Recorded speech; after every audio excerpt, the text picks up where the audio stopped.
So to answer your question, I'm up to 3 printers right now. I have them named Alpha, Beta, and Gamma. And these 3 printers pretty much run 24/7, with maybe a little bit of downtime for some maintenance. But I just ordered a bunch of new parts and some filament, so I figured I'd show you kind of what spare parts I have on hand and kind of how I'm organizing them. So I order all of my filament directly from Bamboo. I know that can be a little bit expensive compared to some other filament options, but I just love the consistency of their filament and how they work in the AMS. So I usually get it from them. Um, their PLA Sparkle Charcoal, what I call their Galaxy Black basically, goes really fast. So restocking that.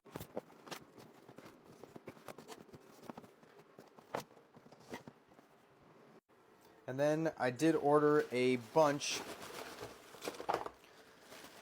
of spare parts that I love to have on hand, and I can take you guys through those.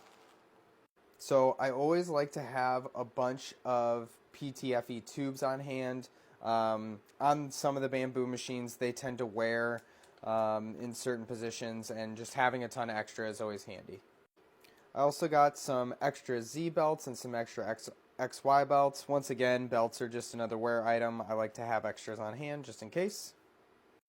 I also got some extra extruder gears. Once again, just wear item, nice to have on hand.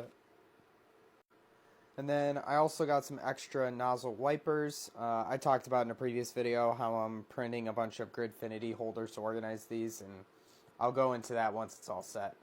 And then finally, I got a ton of extra nozzles. So you asked about when first defects showing up, and usually for me the first thing to go is this nozzle. Just printing so much, it does wear down the nozzle. And the way the Bamboos work is they actually grind the nozzle a little bit against the back of the build plate.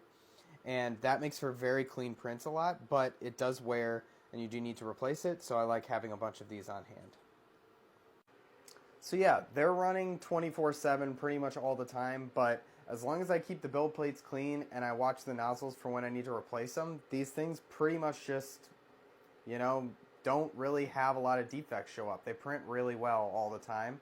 And as soon as the defect pops up, it usually tells me, hey, you got to clean the build plate. You haven't done it in a while. Or, hey, the nozzle's getting worn down. You need a new one. So keep up with those 2 things and they run great.